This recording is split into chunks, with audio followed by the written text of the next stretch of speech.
All right, guys, welcome back to the Trauma Therapist Podcast. I am very excited to have as my guest today, Dr. Mark Epstein. Mark, welcome.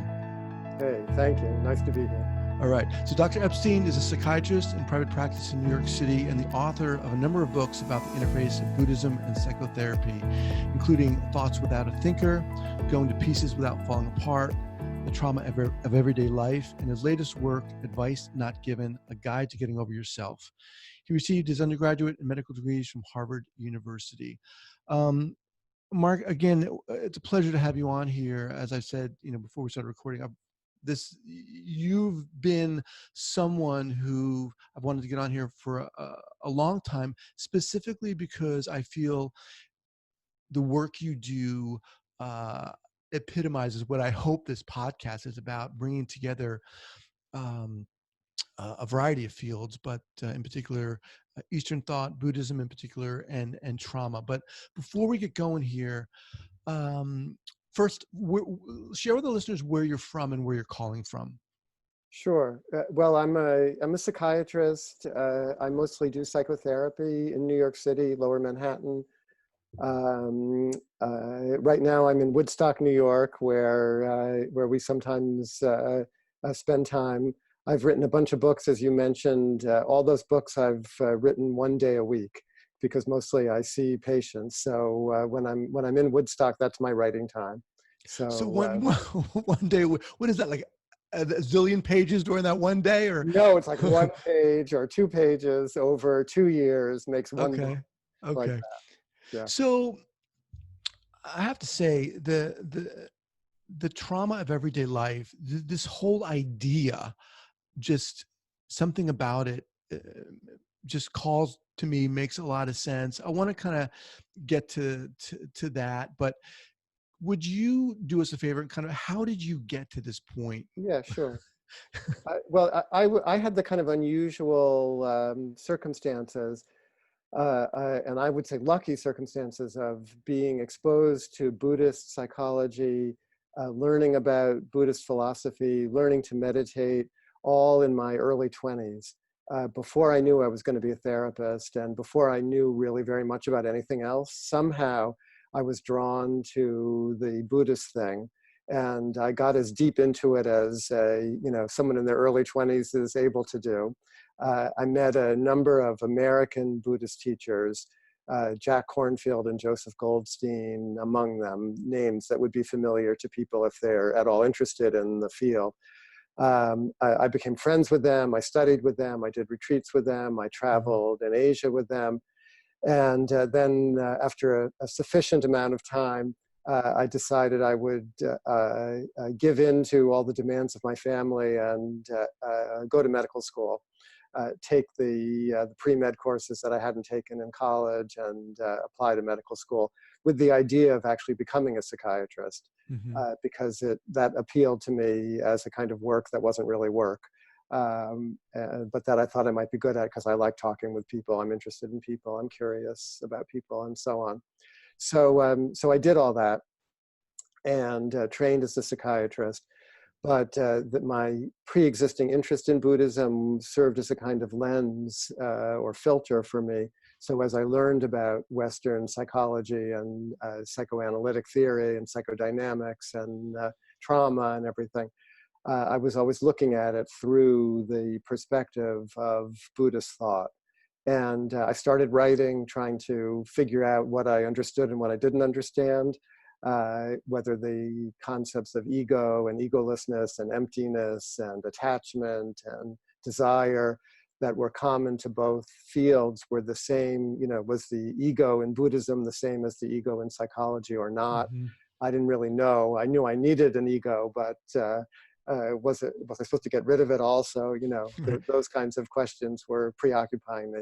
So I began to write to try to figure out what I understood and what I didn't understand.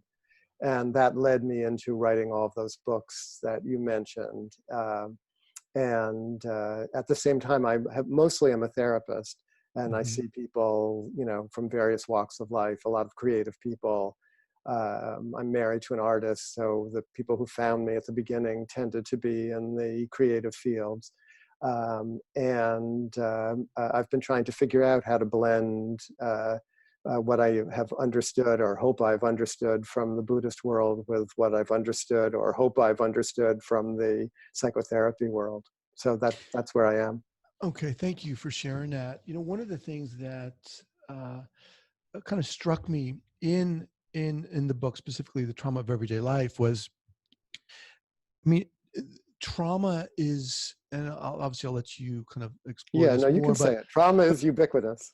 well, it is ubiquitous, but it's portrayed and looked at in very different ways, and especially on the continuum of what we know of trauma, and coming to terms with that when you read your book, I think can be a cold bucket of ice over someone's head. How did you begin to look at trauma in both of these worlds? Well, that book, The Trauma of Everyday Life, started out for me. I wanted to write actually a psychobiography of the Buddha along the lines of Erik Erikson's famous work about Luther and about Gandhi. I was intrigued in my study of Buddhism. There's it's a well-known fact, but no one ever did anything with it, that the Buddha's mother dies when he's a week old. So he's raised by his father and his aunt, his mother's sister. And that always intrigued me as a therapist. Here's this figure who probably was a real person who lived 2,600 years ago, became the Buddha.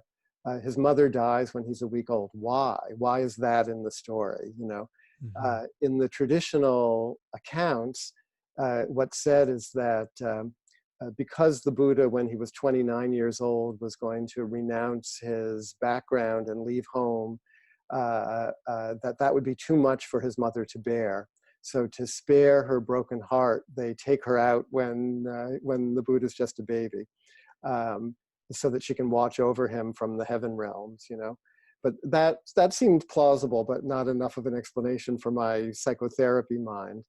And I began to wonder if maybe, in psychodynamic language, we have this idea of big T trauma, like major trauma, like in war or traffic accidents or hurricanes or whatever, but also little t trauma, developmental trauma that takes place when we're young children, either because of intrusive parenting, alcoholic, abusive parents, or depressed parents, or else abandoning parents, where nothing happens when something maybe should have happened. Mm-hmm.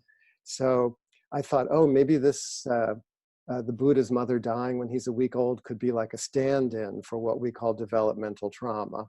And then I started to look at the Buddha's life history and his teachings, where his first proclamation after his enlightenment, he uses this word dukkha, life is dukkha, which is traditionally translated as suffering, that there's a sense of unsatisfactoriness that permeates human life. If you take the word dukkha apart, it actually means hard to face. They have a word sukha, which means sweet to face, which is like the pleasurable aspect of things, but dukkha means difficult to face. And I began to think that, that's like trauma. They didn't have a word for trauma, but trauma is what's difficult to face in all of our lives, namely that we're going to die, that the people we love die, that there's old age, that there's illness, that there's separation from the beloved, that there's too much closeness with people we don't love. Those are all the things the Buddha itemized as dukkha. And that started me thinking about the traumatic undercurrent in everyday life. And so that's what the book turned into. Mm-hmm. How do you recommend, or probably that's not even a good word, but people come into your office and they've suffered trauma. They might not even know they've suffered trauma. This blending of Buddhist thought, Asian thought, Eastern thought rather, and Western idea of trauma. Talk to us about that understanding or that lens through which you look at it. Well, the Western definition of trauma is basically difficult events occur, which create what we call unbearable affect or unbearable emotion. Affect is the word that gets used instead of feelings. But traumatic events evoke unbearable feelings in us as young children or as adults when we face the death of those around us, or difficult things of all sorts. And the instinctive reaction to the specter of unbearable affect is to what we call dissociate, which means to push away. The ego needs to preserve its own structure. So to do that, it pushes away that which threatens to overwhelm it, which are the unbearable feelings. So there's this kind of dissociation that happens in trauma, which we know from discussions of post-traumatic stress syndrome and so on, PTSD, veterans who come back who have pushed away their intense traumatic experiences, but you can push it away, you can put it in a closet, you can suppress it, but it comes out. It comes out in dreams, it comes out in intimate relationships, it comes out when the smell of the air evokes the feeling that you're trying not to allow. And so that strategy of dissociation is imperfect. So there are levels or gradations of dissociation. We all use dissociation to deal with the stresses and strains, the traumas of just being a person in a body, trying to make sense of being in the world. So when people come into the office, I have one ear out or one eye out or some feelers out for where those aspects that are hard to face, where are they? How are they going to manifest? And some, not everyone has that, but most people have some version of it. And in a trusting relationship, that is what we try to create in psychotherapy.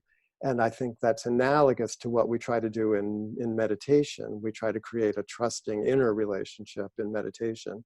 We try to create a trusting interpersonal relationship in psychotherapy.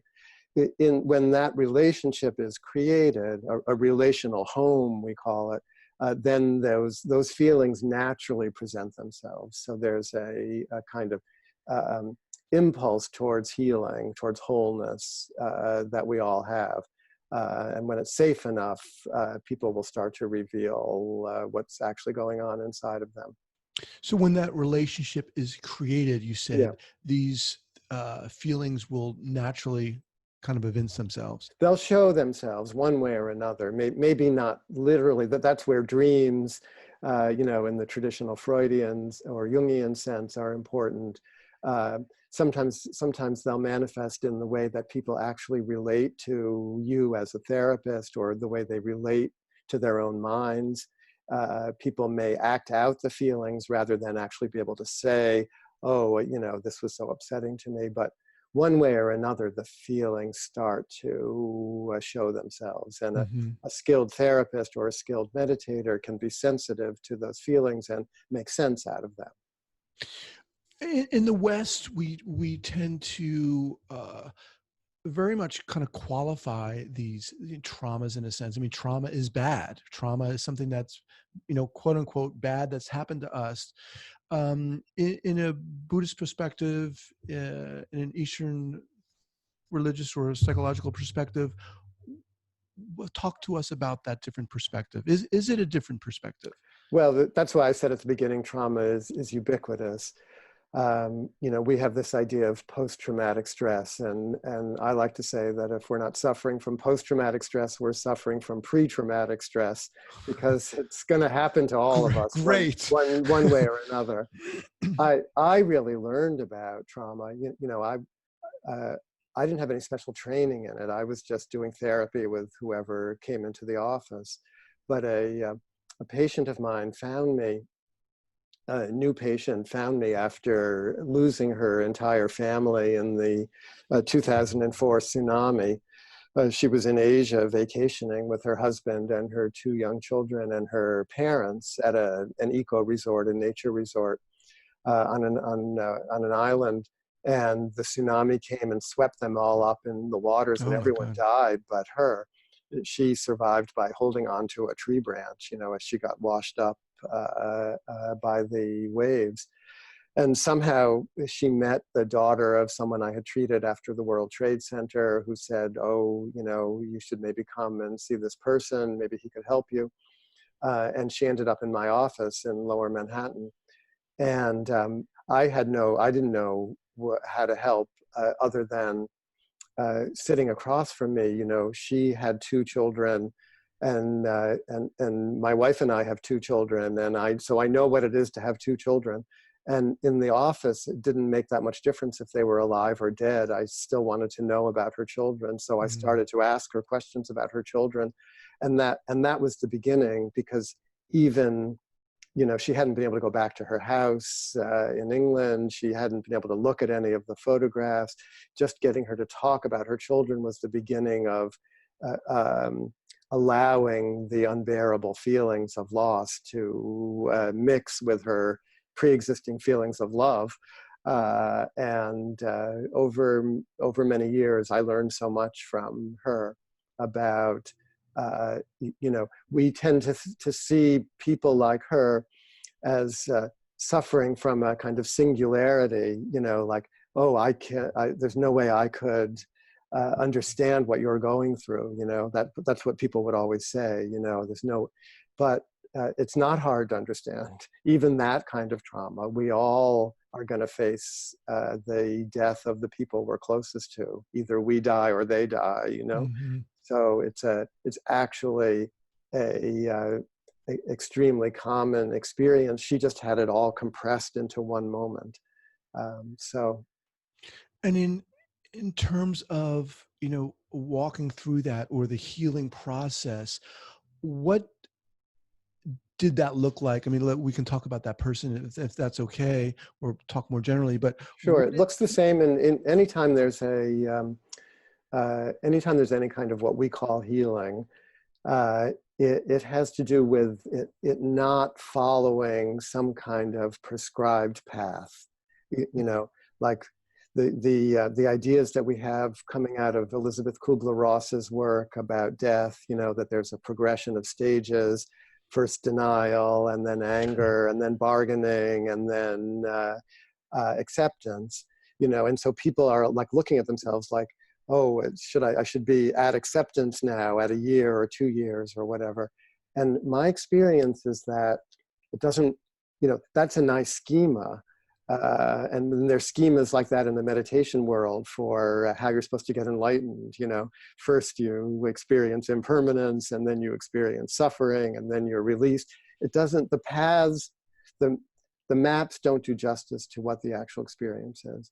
So my experience with people who have suffered big traumas like we're talking about now is that the pain doesn't go away.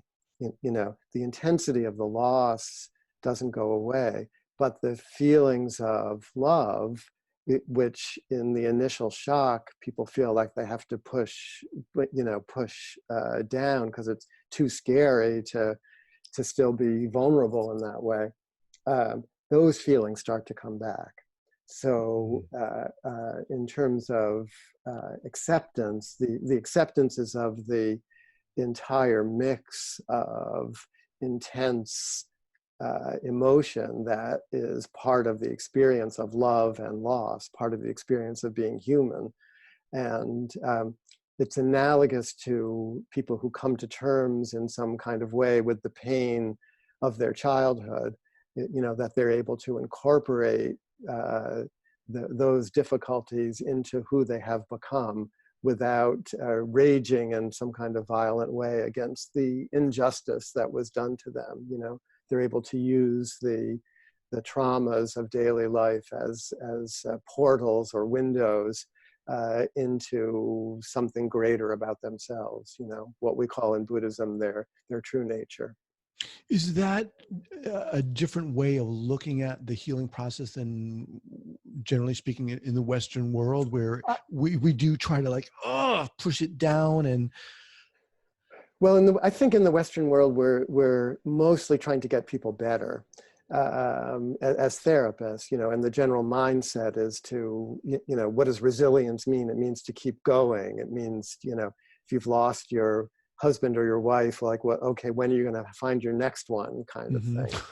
Um, but I think if you read, if you read the, like, the really good therapists who are doing work around this, some of them trained in Eastern thought and many of them not, they're coming from the same place. They understand this idea of there's no simple cure for everybody. You know, you have to help people find their own way, that the relational home that's established one way or another is critical for that kind of healing, that the ability to make sense out of complicated, conflicting, mixed feelings is important for a sense of maturity and being able to go on, you know, Hmm. uh, in a grown-up way, whatever that might mean.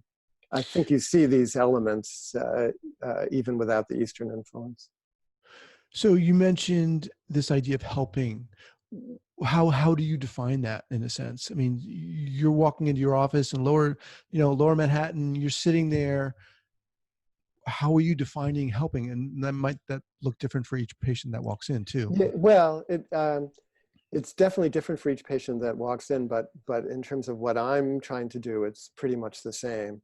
And I like to use the language. There was a famous British pediatrician and psychiatrist named Donald Winnicott, who started out treating children, and then mostly in his day, the 40s and 50s, mothers and their children.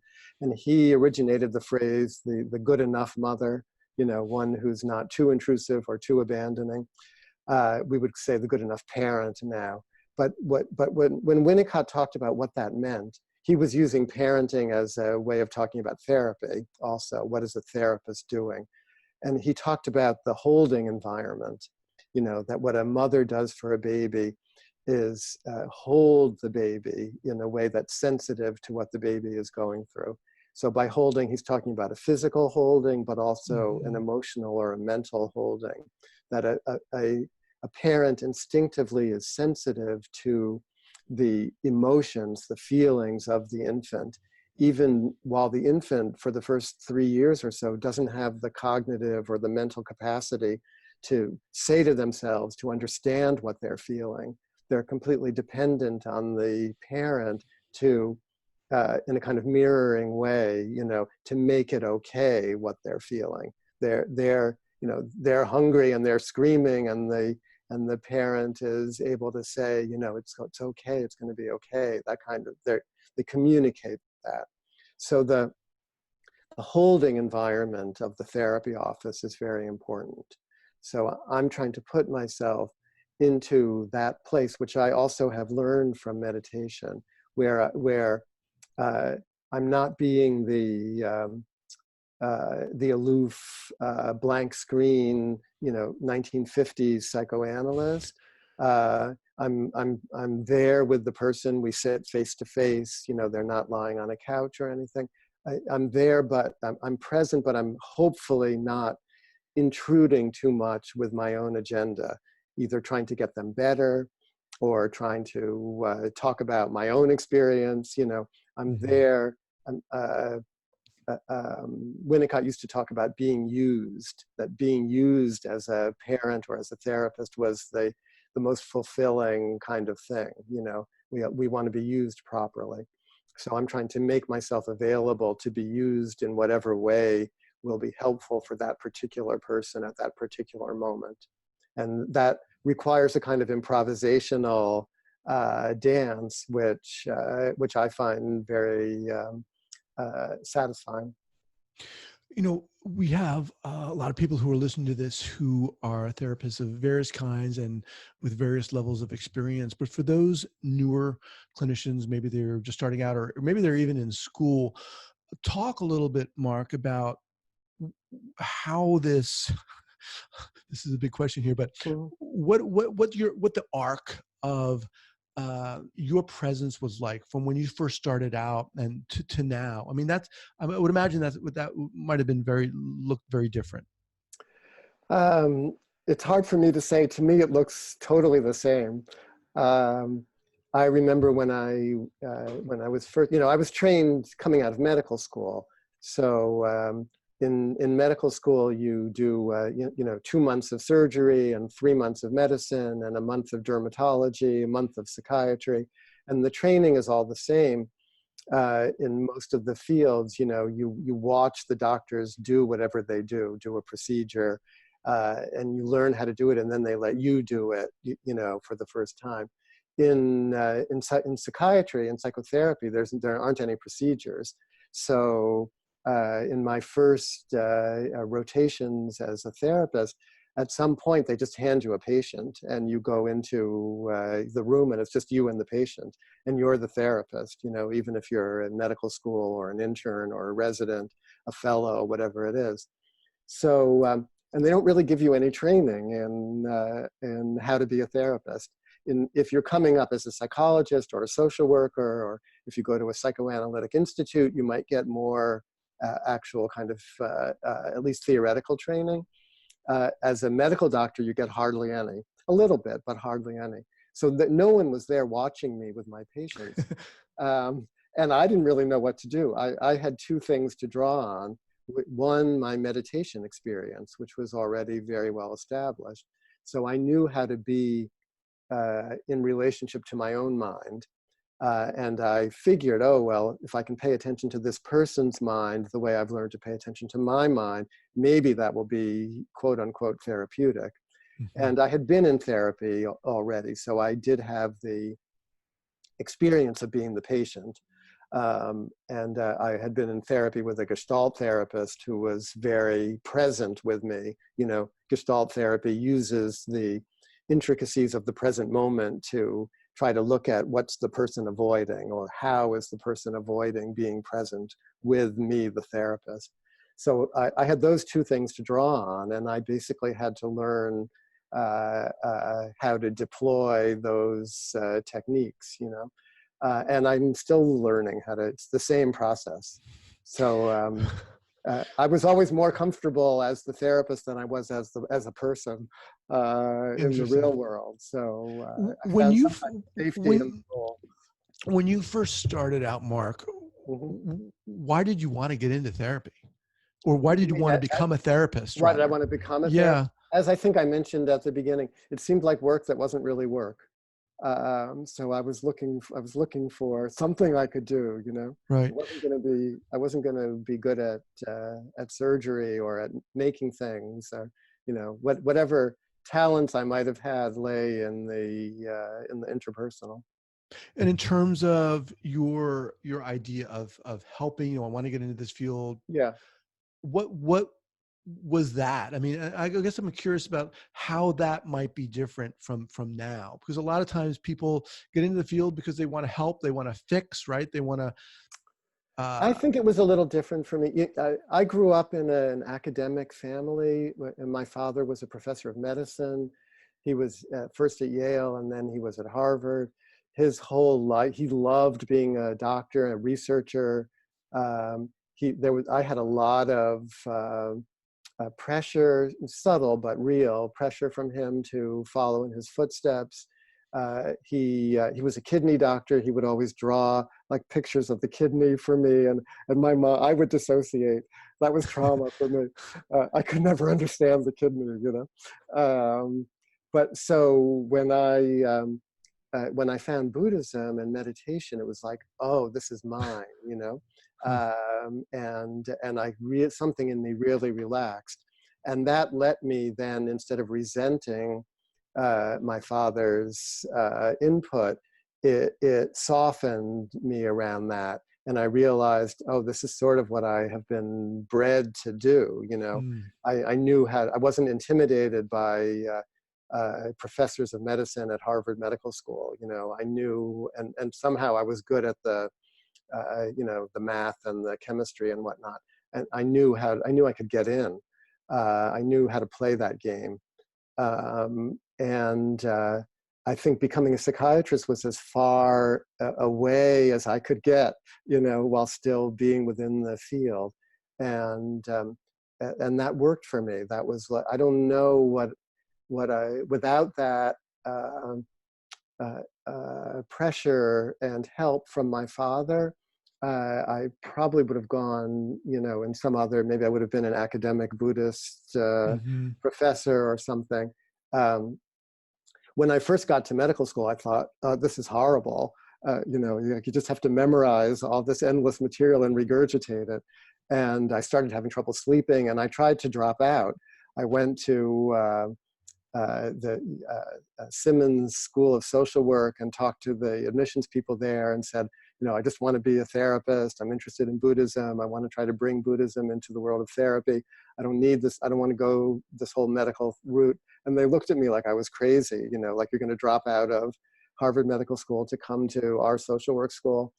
And my father had me go around and talk to a couple of well-known psychiatrists who were very kind to me and reinforced this idea that turned out to be true, that I would have a lot more autonomy to do the kind of work I already knew I kind of wanted to do, bringing the Buddhist, translating Buddhism into psychological language, that I'd have a lot more autonomy if I completed the path, Hmm. and put my time in. So I listened to them, and they were right.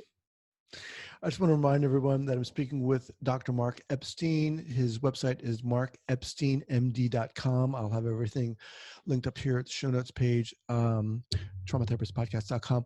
So Mark, as we kind of close down here, what would you say to those younger therapists listening, those people just starting out, in terms of learning about trauma, even learning how to sit with trauma when someone's patient or client is sitting across from you? What would you say to them? I could talk about it in a couple of different ways. If you're drawn at all to the world of Buddhist thought, if you're interested in meditation and mindfulness, etc., then, or even in the practice of yoga, physical yoga, then learn about that for yourself. Because what they're trying to teach you about how to relate to your own mind is going to help you in relating to other people's minds. So first, work on yourself. That I think is almost goes without saying. It's not right for everyone, but if you feel it inside of you as something you're drawn to, then let yourself pursue it and learn about it. Not by surrendering to some teacher, some guru. You don't have to swallow everything, but take what seems good for you and use it for yourself. Secondly, I think there's very evolved conversation happening now in the psychotherapy world about trauma and about what does it mean to be a therapist. And I would say, don't neglect the psychoanalytic world.